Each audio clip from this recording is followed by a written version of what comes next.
So chapter 3 basically was about this nozzle, conversion diversion nozzle, really. That was and we learned that in a nozzle like this, you can go from P naught to P back through the sonic point at the throat through supersonic solution. The same nozzle at that area ratio can also have the subsonic solution. So the same area ratio, let's say it's twice the area exit is twice the area throat. You can get subsonic Mach number, subsonic P over P naught. You can also get the supersonic. And we said that setting the back pressure setting at outside here will give you this, here will give you this. So this chapter 4 is about what if it's basically here in the middle.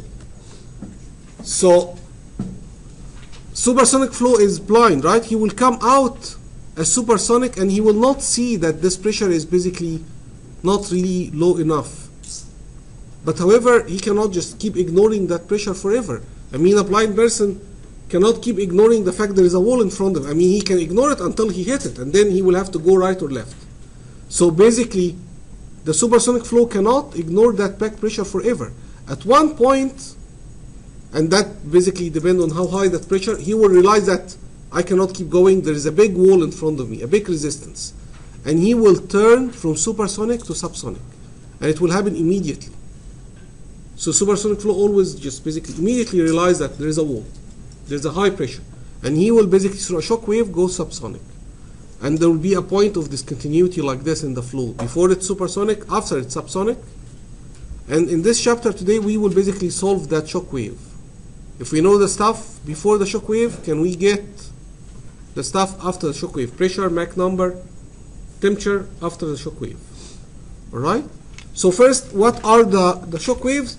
They are the place where supersonic flow suddenly make accommodation for whatever in front of him. Alright? And it happened over a very short distance. It's of the same order as the mean free path. That's basically the distance it takes molecules to collide with each other. So you're talking about a very tiny distance. That's how thin the shock wave is. Before it, always supersonic. After it, always subsonic. And the second law will help us to prove this, that there is no shock wave when subsonic flow suddenly jump to supersonic. It doesn't happen this way. Okay? Heat transfer can never basically leave from our cold classroom to the hot outside. Heat transfer always will leak from the wall and the glass window from the hot outside into unfortunately, our cold classroom.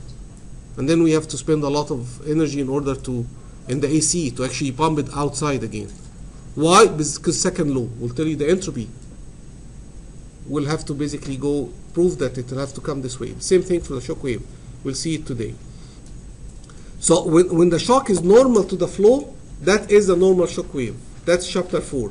But when it's inclined to the flow, when it's at an angle, that's kind of shock wave light. It's not like the full strength of the shock wave. It's called oblique shock waves. And those we'll do them in chapter 6. Right? So for now, basically, we are thinking about the full strength shock wave. Okay? Normal to the flow. So all those, when they are coming with an angle like this, those are oblique shock. But when you look at the front, at the tip, that first part is a normal shock wave. Because the flow is normal to the shock. That's what I'm trying to say over here. That this part, even if the whole thing is oblique shock wave, the first part on the tip is normal shock wave. So the calculation in this chapter basically will work. So first of all, how do they form? How does those shock waves form? Remember in chapter 2 when we were trying to calculate the acoustic speed, and we had this piston that's moving and he's sending wave in front of it, a small acoustic wave in front of it, because he just, he was moving, he was stagnant, and then suddenly he started moving at delta V. And so acoustic speed with A, speed of sound, will start moving, making the change, making everything that was 0 to start moving at delta V. Right? What is the speed of that acoustic wave? Square root of gamma RT. Right? Now, if this piston starts moving even faster after the first shock or the first acoustic wave moved, if you start moving now at 2 delta V, another one will start generating. Now, this one is moving faster than the first one. The second one, which basically force everyone that's moving with delta V to start moving at 2 delta V because the piston is pushing. Now, it will move faster. Why? For 2 reasons. It's moving faster than the first one. First, it's moving on another actual moving fluid. See, the square root of gamma RT, that's the speed in a quiescent, in a medium that's not moving. Right? That's basically you climbing basically the stairs. But if you are climbing an escalator, your speed will be your speed on top of the escalator speed. So when the acoustic waves start moving in a moving fluid already, it's not just simply A, it's A plus delta V. Right? And what's the other reason that's moving faster than the first one? For a free homework problem.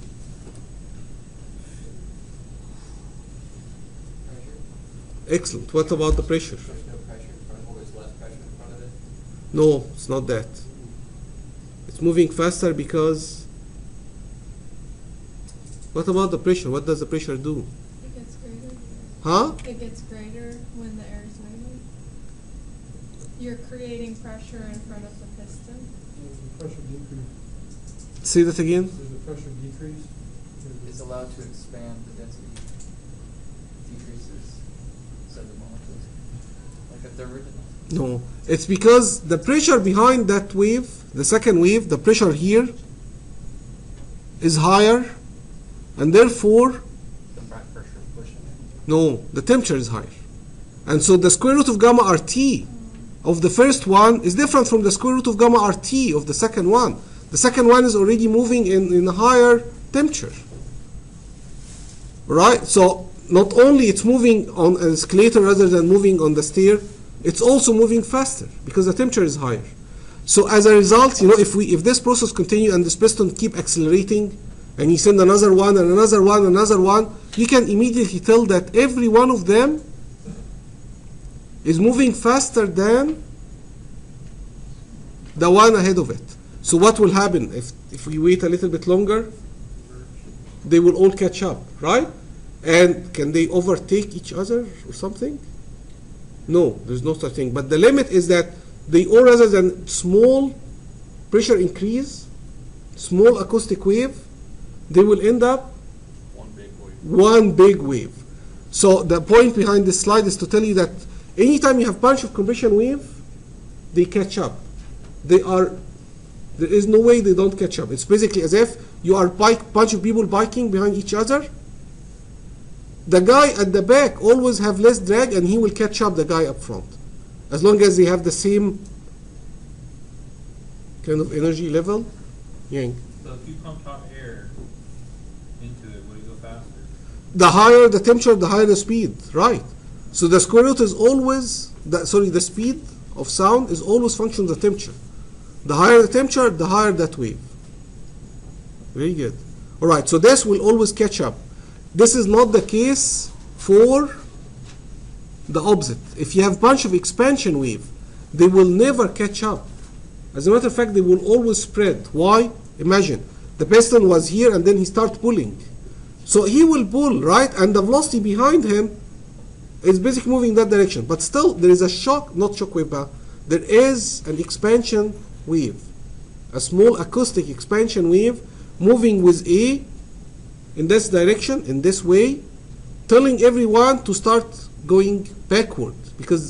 So rather than zero, rather than having a velocity of zero, they will have to have a velocity of delta V, because the piston start moving. So this is a pressure drop. This is an expansion wave that lower the pressure and pulling everyone back. Okay? It's as if you were trying to leave the classroom, and suddenly I say, here is a solution, and everyone basically pull back. It's an expansion wave that bring you back in the class because, well, here is the solution, right? So it's basically that expansion wave will lower their pressure and make them move backward. And if we have another expansion wave because the piston start moving even faster and faster, you will figure out that the speed of those expansion wave is basically decreasing as you're getting to the source. Why? Because exactly the opposite of the two reasons we said before. this one is moving in zero, but this one is moving in an opposing fluid. So it's moving in minus delta V, and their speed is lower and lower and lower because the pressure is lower and lower and lower. Therefore, the temperature is lower and lower and lower. So my point is that if we wait a little bit longer, those two expansion waves that are traveling in this direction, I mean the piston is going this way, but they are traveling in that direction, telling everyone, go back, the piston is pulling. They will get farther and farther away from each other. So there is no, physically, there is no mechanism to launch bunch of expansion wave and expect them to catch up. They always spread to the extent that we call them expansion fan, because that expansion wave are guaranteed to keep spreading away from each other. The head and the tail basically always have the speed that make them get farther away from each other. All right, so two expansion wave will never catch up. All right, so that's why when we have a shock wave like this in the middle of the, you can guarantee that it's a shock wave. It takes the pressure up. It's not taking the pressure down, because even if you manage to put it, it will spread in the flow. It will not maintain itself. All right. So what is a shock wave? A huge compression, right? A huge compression happen over a very small distance. Pressure jump, temperature jump, Mach number drop. Right? And is it isentropic, like what we have been dealing with in chapter 3? No. Because it takes energy to make them. And all those very huge gradient over a very small distance that make huge, basically, irreversibility. When you ever have huge gradient like this, there is tons of friction inside. Right? So this is bad news. Very bad news for us that it's not isentropic. It's adiabatic, however. Why it's adiabatic? Because there is not that much distance or time for the heat to leak out. So all the energy that's being wasted, kinetic energy, is basically turned into heat. But the point is, because it's not isentropic, what does it say about the P naught here and B naught here? Completely same or completely different? Right. B naught 1 and B naught 2 are not the same. But T naught 1 is the same as T naught 2. That's good, at least. But if you remember the area star, the equation for the area star that we came up with, it was function of the pressure, P naught. So across a shock wave, area star 1, and there is area star 2. Okay, that's a big deal for students, because they can see where is the area star 1, and then now the question is always like, where is that area star 2 that you're talking about? It's not in that drawing. But basically the flow after the shock wave now, if you bring him to area star 1 again, he will never be sonic. He has another area star 2. And it's not here, but it's not, definitely it's not area star 1. Why? Because simply area star and P naught, they are basically function. So the shock wave is where area star. Say it again. The shock wave is where area star 2 is. No. Where it goes to So don't ask me where area star 2, because where is area star 2? Because area star 2 is not in that drawing. Okay? It's not here. But if you bring this thing to that area star 2, he will become sonic. By definition, area star is the area where the flow becomes sonic. So there is a completely different area star 2 for the flow after the shock compared to the area star 1 before the shock. What happened? Well, P naught dropped from you. Why did P naught drop? We had a lot of friction in this shock wave. That's why P naught is different, and as a result, area star is different. All right? So, of course, area 2 is equal area 1. What's area 2 and area 1? So 1 is just before the shock, 2 is just after the shock. So why area 2 and area 1 exactly the same? Because it's like an instantaneous straight line. Exactly, because that shock wave is like a line that you draw in the space. It's so thin that the nozzle doesn't really have a chance to increase its area after it. So area 2 and area 1, just before and just after, they are the same. Right? So I'm going to show you the solution. I'm not going to ask you to write the solution again. We will have the equation and we will use this equation in solving the problem. But it's very important to see where the solution comes from for your education, and also because we need this understanding to solve problem in chapter 6. That oblique shock wave, when it starts being at angles, if you don't understand the physics of why the solution came in chapter 4 for a normal shock, you will have a hard time understanding the mathematical trick that we will do in chapter 6. Right? So you will not be asked to duplicate that solution, but you need to understand where did it come from. So what's our job? We know the stuff behind. We need to know the stuff in front of the shock. We know where this P1 and T1 and V1 and everything one. And we want to find out everything after the shock. So how are we going to solve those things? Like always, in every single chapter in this course, we write The equations. continuity, momentum, and energy equation. Solving those three guys will give us actually two solutions. One that violates the second law, and one that will agree with the second law. Two mathematical solutions, but one physical, possibly physically possible solution. Right? So here is the continuity equation. M dot N equal M dot out. Notice the shock cannot store stuff inside it. So anything coming in will have to leave. So rho AV equal rho AV. That translates into the first equation. This one in the box here. Rho 1 V1 equal rho 2 V2. Alright? Second, momentum equation. X momentum equation. What do we do to write momentum equation? First, decide what's plus. Let's make it to the right. Second, make the control volume. It's just around the shock wave, before and after. That's our control volume. Third, write the forces. Put the forces on the shock wave.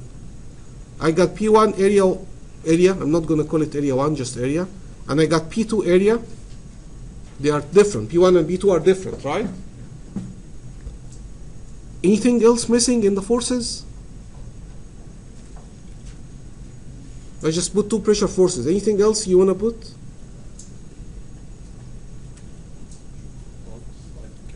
I can't hear you.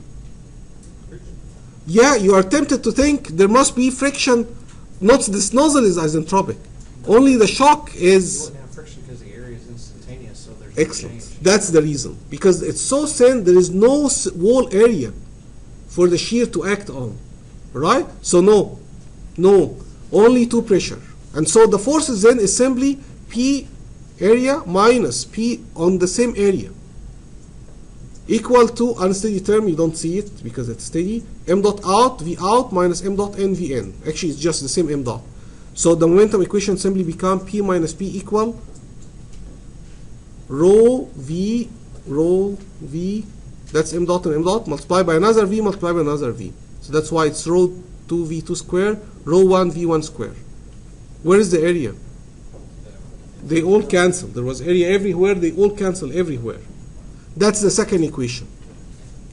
Those equations in squares here, and the third one that we'll drive, those are very important for chapter 6 later on. So just try to figure out, look at them and see where did they come from.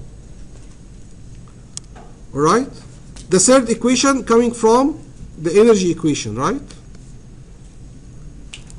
So the energy equation basically say that control volume, applying the first law of thermodynamics, will say that, what's the first law of thermodynamics? Q minus W. Huh?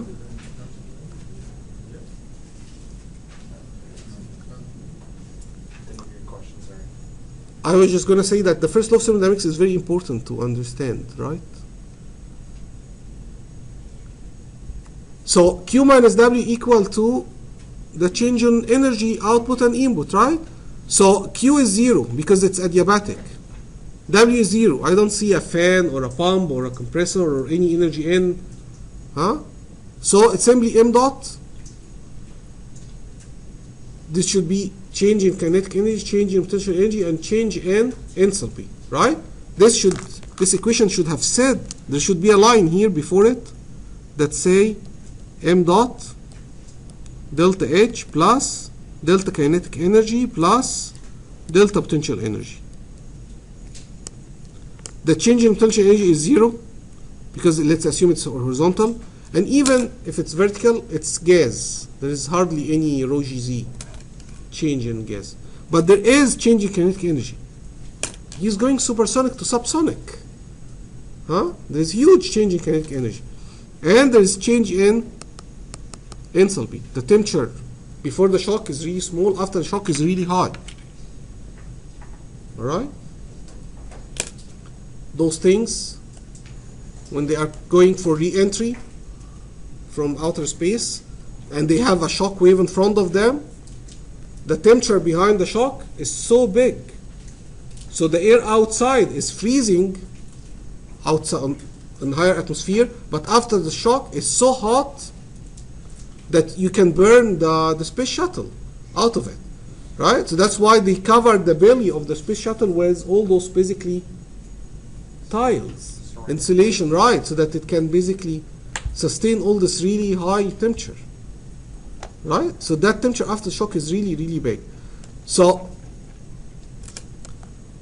then this actually should say this is CP delta T, T2 minus T1, or simply H2 minus H1, and this should be plus V2 square minus V1 square over 2. So the change in enthalpy plus the change in kinetic energy. Actually, you can look at this H and V and call it H naught. That's the stagnation enthalpy. So H plus V square over 2, that's basically H naught. Right? So you can look at it and say that's m dot H naught minus H naught 2 minus H naught 1, or simply m dot H2 plus V2 square over 2 minus H1 V1 square over 2. At the end of the story, you know Q0 work is 0, therefore this is equal to this. Or basically the process is adiabatic. So what do you expect? The energy before and after shock is the same. Total energy. He could change his velocity and get hotter, but at the end of the day, he take it from this pocket, put it in that pocket. He took it from the kinetic energy pocket, and he put his wells in the enthalpy pocket, or the temperature pocket, right? So these are the three equations that's coming from conservation of mass, continuity, and momentum, all right? Together with, put them all together and basically use P equal rho RT, you will end up proving that here is the solution. Of course, there is M1 equal M2 solution. That's basically no shock, no flow, nothing. And here is the other solution, M2 square and M1 square. If you know M1, you can get M2. If you plot this, it will look like this. This point is 1 and 1. The x-axis is M1, the y-axis is M2. What this plot is telling us that if M1 is subsonic, if M1 is subsonic, less than 1, M2 will be supersonic. And if M1 is supersonic, M2 will be subsonic. All right? So this equation will generate the two sides. But one of them is physical. Yeah, M1 can be supersonic and M2 would be subsonic. And one of them is basically not really real, because it's say M1, you are moving slowly, and suddenly Mr. Whatever turned the warp engine, and then you fly supersonically in Star Wars. Basically, that's what happened. The flow would come subsonic, and then suddenly, once you cross this point, you fly supersonically. Well, if you plot the entropy on both sides, you'll figure out that, well, for M1 supersonic, M1, which is impossible, you will get, M1 supersonic, that's the possible solution. You get change of entropy across the shock, that's positive. The entropy will increase. And if M1 is subsonic, the entropy, the delta S across that shock wave, will decrease. So for an adiabatic process, no heat transfer, meaning there is no heat transfer to reduce the. Remember, the heat transfer can increase or decrease the entropy, depending is it we are giving it heat or taking heat out of it.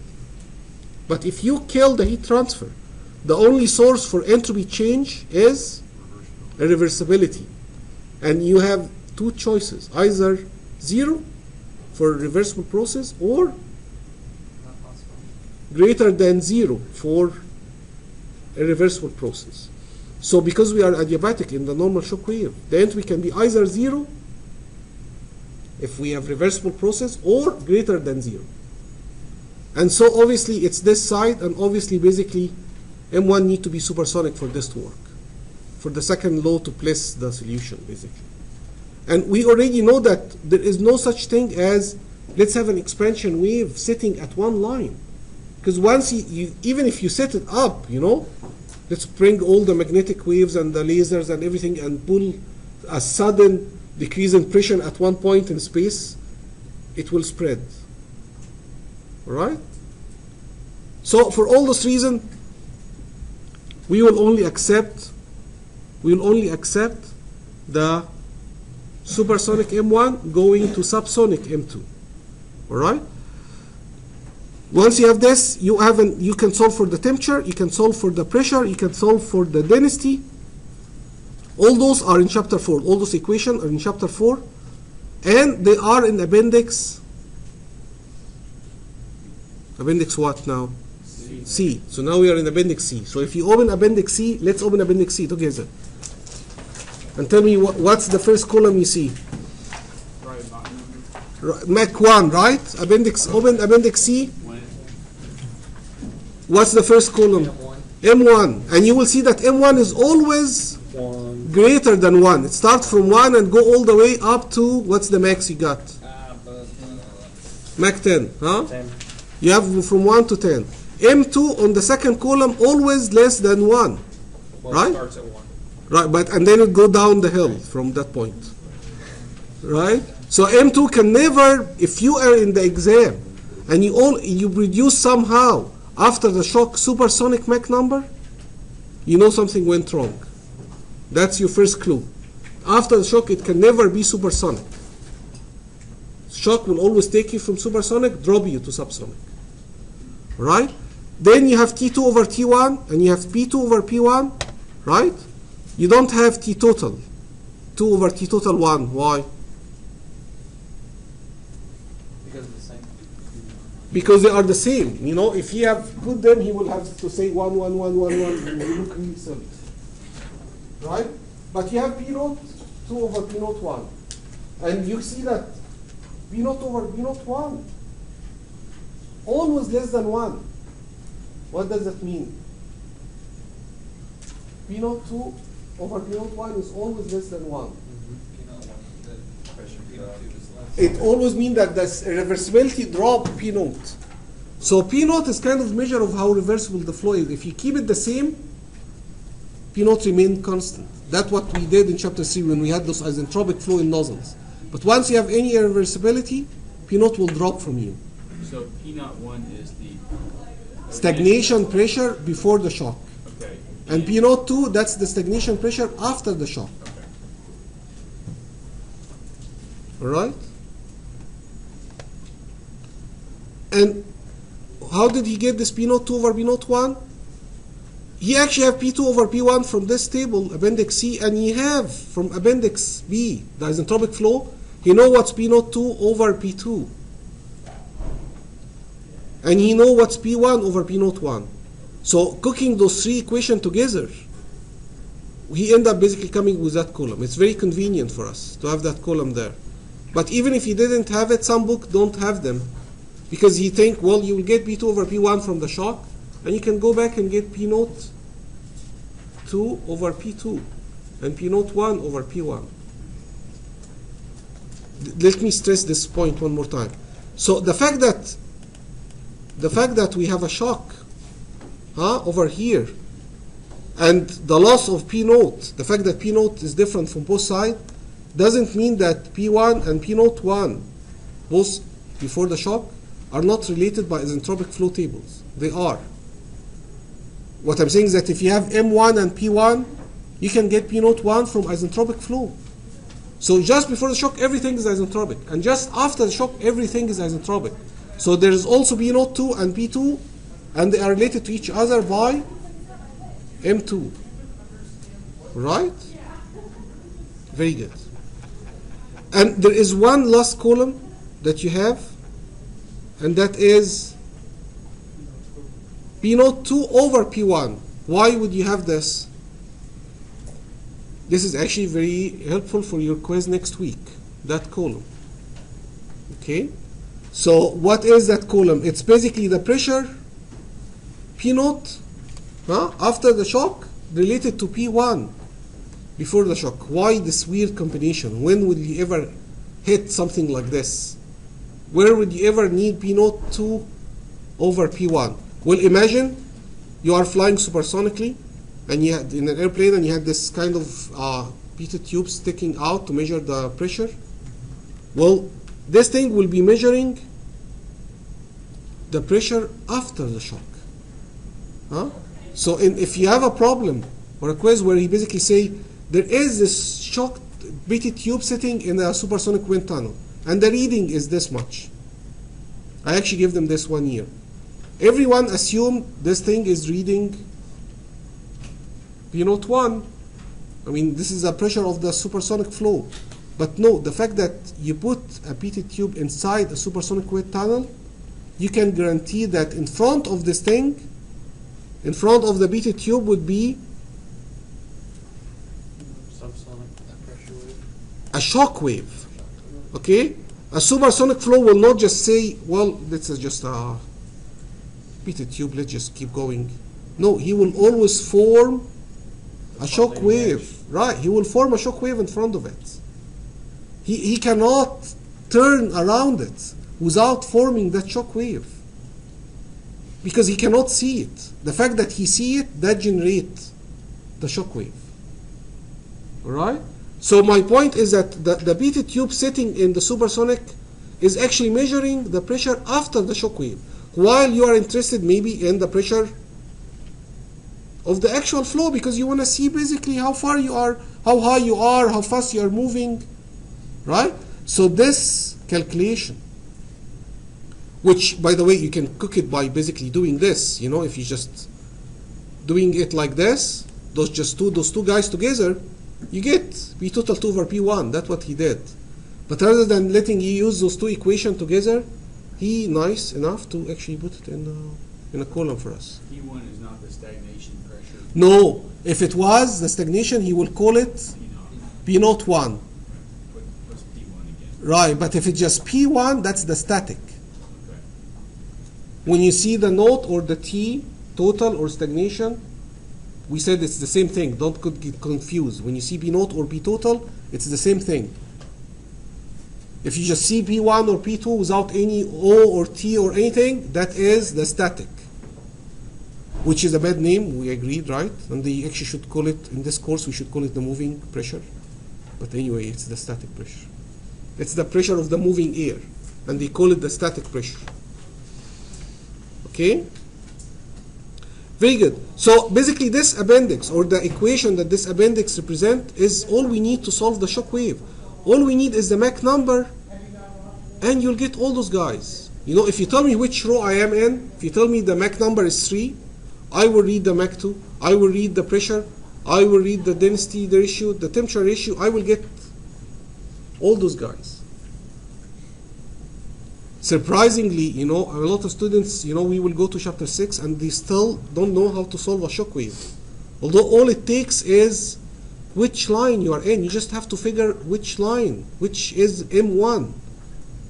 And you can get all those guys. M2, pressure ratio, temperature ratio, right? And notice that if we are after what is M1, if the problem is here is a shock wave, find the Mach number before the shock wave. Then it's basically, again he's asking you to find out which row you are in the table. How do you get it? Find one of those guys. Any one of those guys will tell you which row you are in. You can get your Mach number before the shock, right? So let's see a bunch of problems. So here, he give you the velocity before the shock, the pressure before the shock, and we say P1, that's again the static, not the stagnation. Right? If it was the stagnation, he would have said P naught or P total. So static pressure, static temperature, and the velocity. And he would like a lot of things after the shock. He would like V, T, P, total temperature, total pressure. Right? So let's start. Let's get the temperature and the pressure after the shock. If only I know the pressure ratio, T over T and P over P, if I know those guys, knowing the pressure and temperature before, I can get the temperature and pressure after it, right? So what will it take to get the temperature ratio and the pressure ratio on the shock? The Mach number. I just need to know which line I'm in that table. So how can I get the Mach number out of this? We are given V1, and this is the Mach number. It's V over A. V over square root of gamma RT1. You have V1, you have T1, or basically you have A1.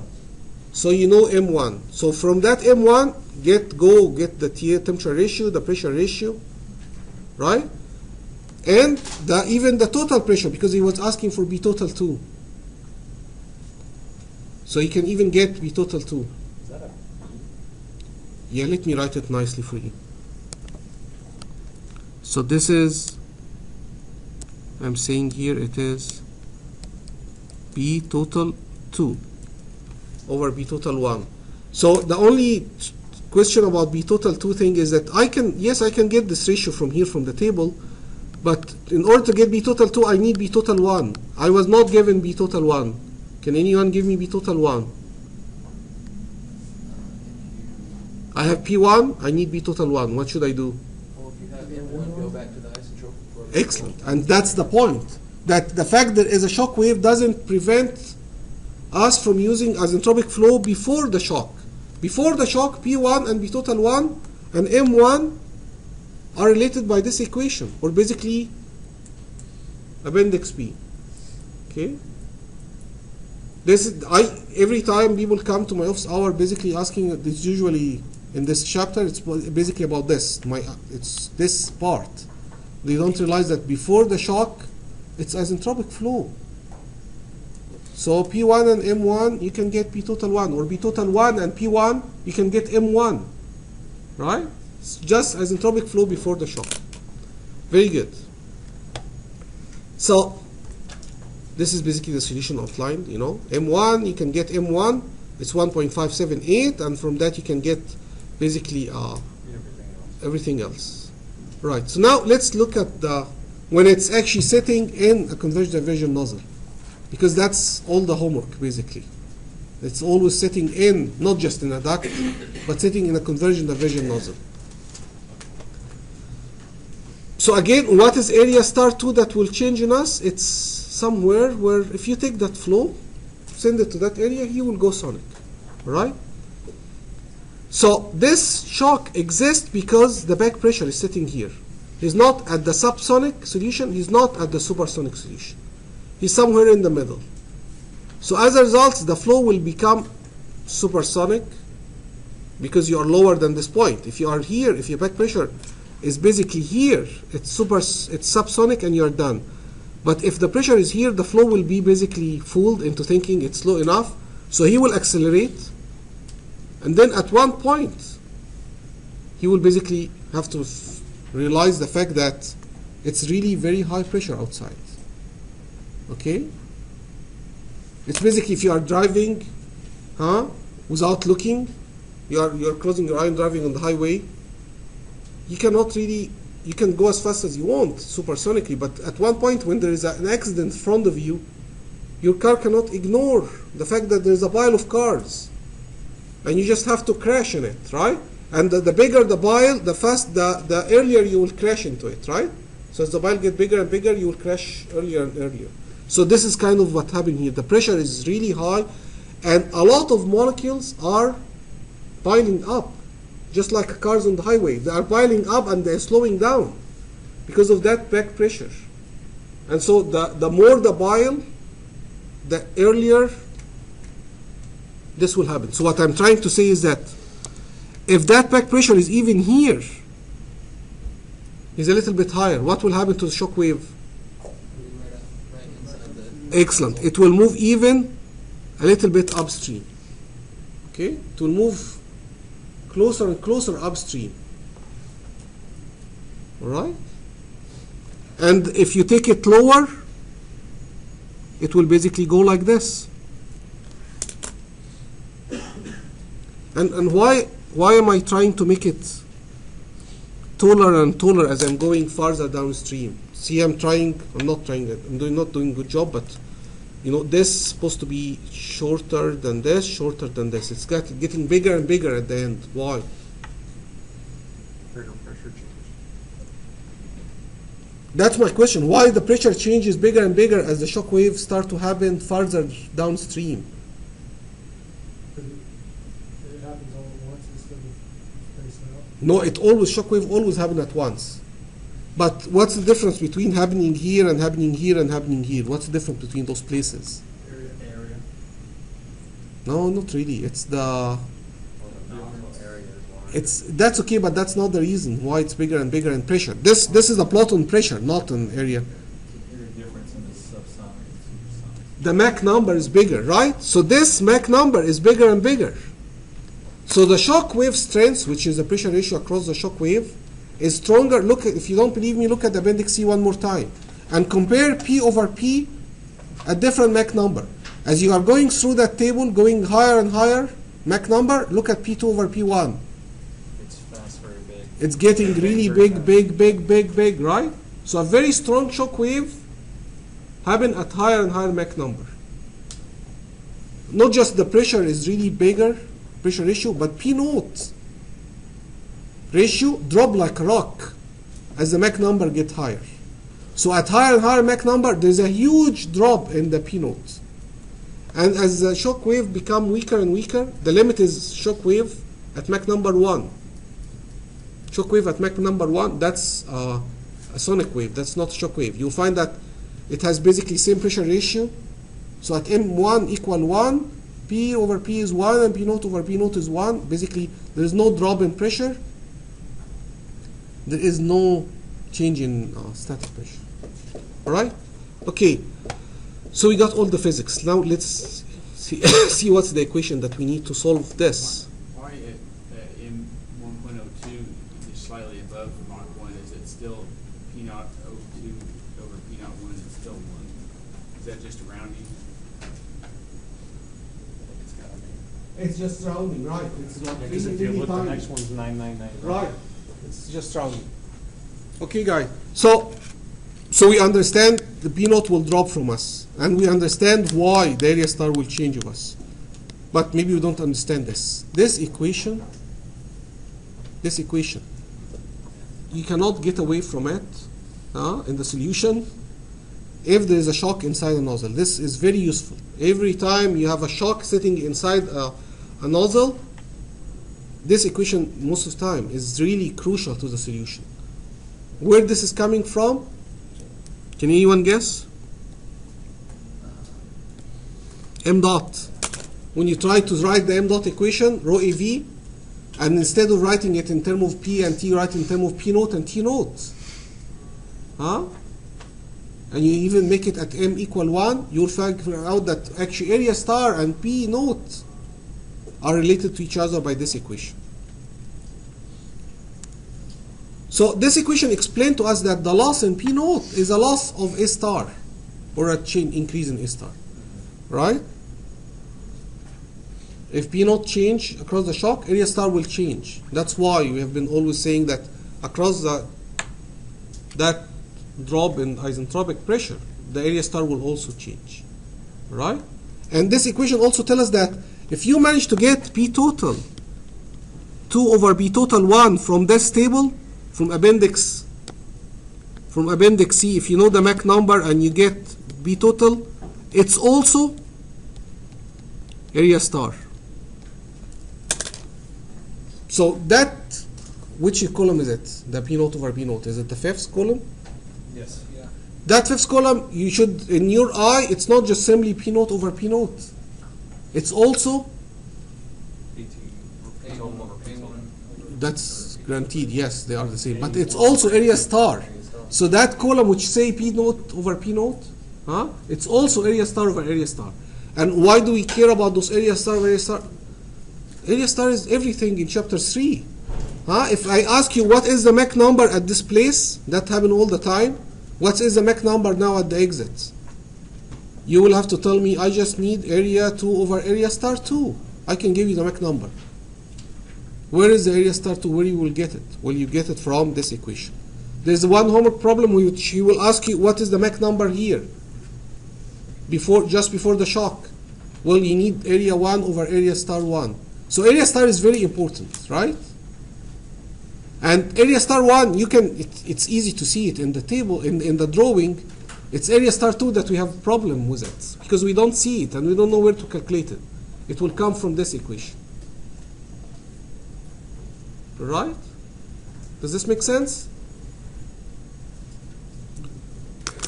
You are doing a great job. A lot of students actually get very hard time basically getting this area star 2. It's a really big deal, because first you don't see it in the drawing. Second, you don't see it in the table. Where is it? It's hidden everywhere. So it's like coded for. So if I were you, I would go at this P naught over P naught and then write on it. That's actually also area star over area star with a pencil. Someone already did it. Right. You should write this is also area star over area star. Okay? Because you will forget. So let's see a problem like this.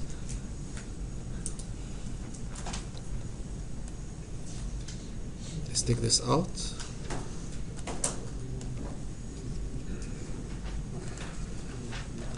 So what's going on? He basically saying there's a nozzle somehow and there's a shock sitting there. Okay? So that shock is sitting at area, he call it area shock. Okay? Area 1 and area 2 and area shock, they are all the same. It's just one area. Okay? And here's the information he got. He got basically that this is 3 times this much. So area exit is 3 times area inlet. And that shock is sitting in the middle, basically in area wise. So this shock is twice this guy. And you have things at the beginning, Mach number at the inlet, pressure at the inlet, temperature at the inlet. What does he want from us? The pressure at the exit. He said require B back that will do this for us, or force us to go through, because we know that the back pressure control the place of the shock, right? You lower the back pressure, the shock will come out. You increase the back pressure, the shock will move in. So he's saying, what is the back pressure that did this on us? Okay? Does that say PI equals 100 times P2? Where do you read this? KPA. Oh, KPA. Okay. Where are you guys reading this? Your PI up in the given PI. 100 kilopascal, right. PI is 100 kilopascal. Times. 100 times. No, that's kilopascal. All right. So, again, he's asking about the back pressure, which is basically asking about the exit pressure. So if I want to get the pressure here,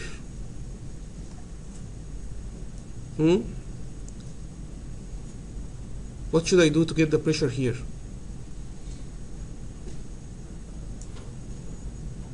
Remember, isentropic flow. It just, there are two different isentropic flow with two different P naught with two different area star.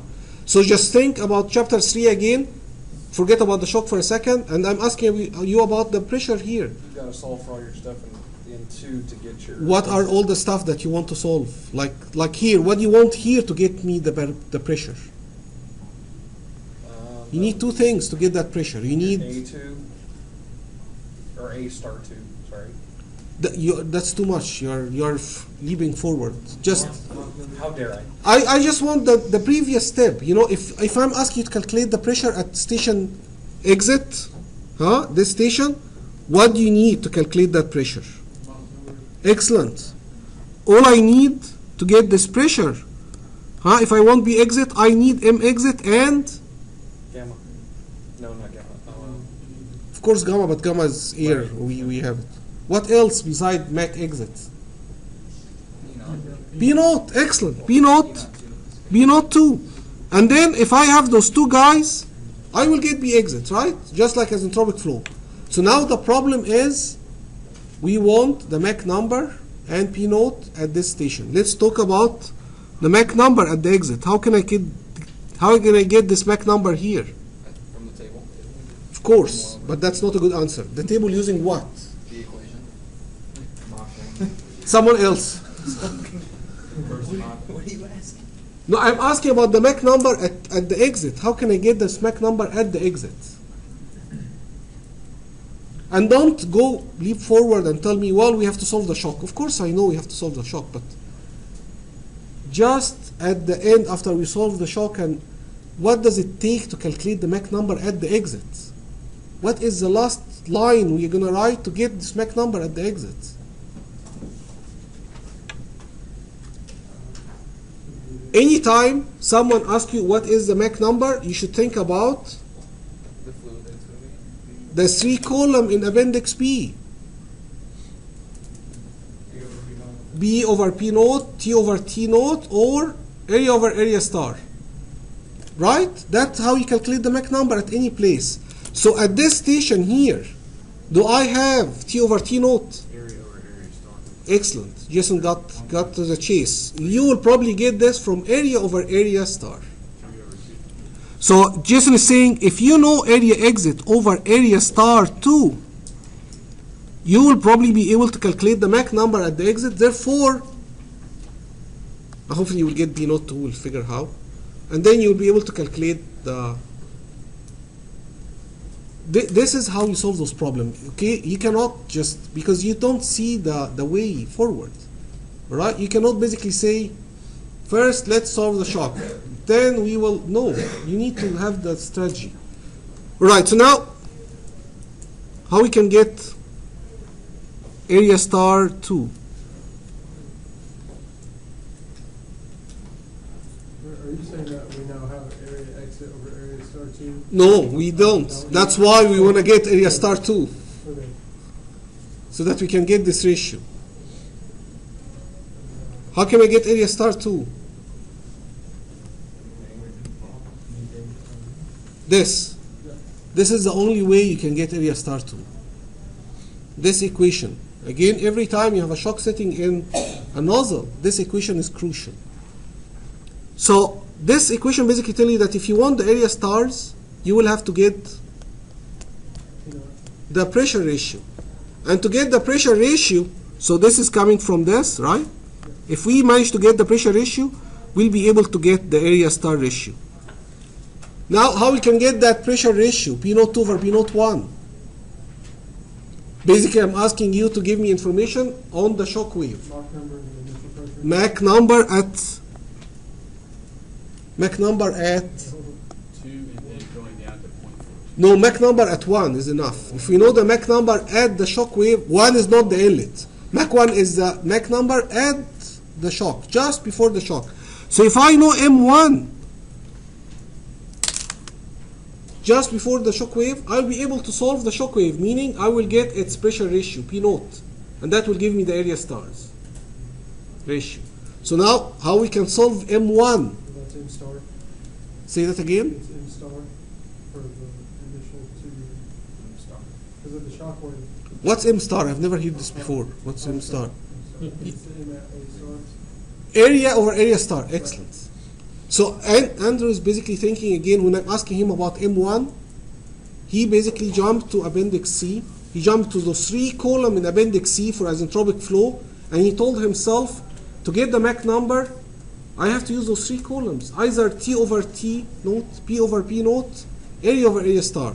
So just before the shock, over here, He have no information what is the pressure setting here. He have no information what's the temperature over here.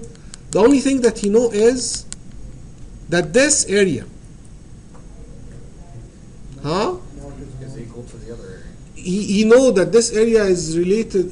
He know something about it. He, for example, he know that this area is twice this much. That's promising. You know, we know something. But what we really need is, for M1, we need area 1 over area star 1. Then we will be able to get M1. So this thread of thoughts, that's very important for you to be able to develop it yourself. Right? That's how you can solve the problems. Here is what's required. This is the way to it. Now, don't pull your stuff yet. We didn't get area 1 over area star 1. How are you going to get area 1 over area star 1? We only have area 1 over area I.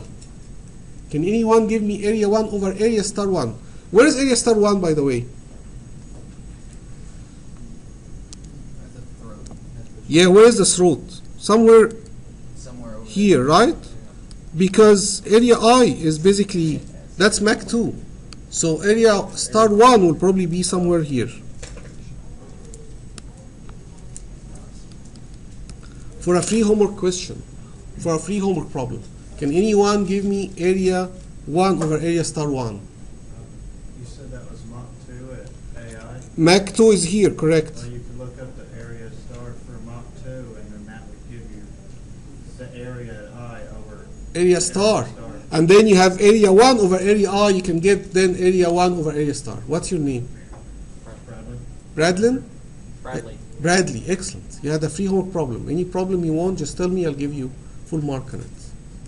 So what Bradley said is that at this guy, at mi equal 2, you can get area I over area star. We can call it area star I, but it just also happened to be area star 1. Huh? Area star I, Same for that entire excellent, because it's the same for the entire section before the shock. So let's call it area star 1. And it basically the solution is straight from there. You got your area 1 over area star 1, then you can get M1, then you can get the B total 2 over B total 1, not just because you need the area stars, but also because later you need B total 2. See, that's why also it's useful. And once you have this area star, you can get now area exit over area star 2. And that helps you to get M exit, and that helps you to get B exit over B naught 2. This problem is very tough, actually. All right? This is not an easy problem. But here is the solution. Huh? But see, this solution like this, you will not understand it if you don't really have it in your mind why he's doing it like this.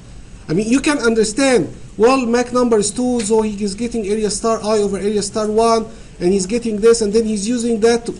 That you can understand line by line, but what we will not understand is why in the hell he's doing this, right?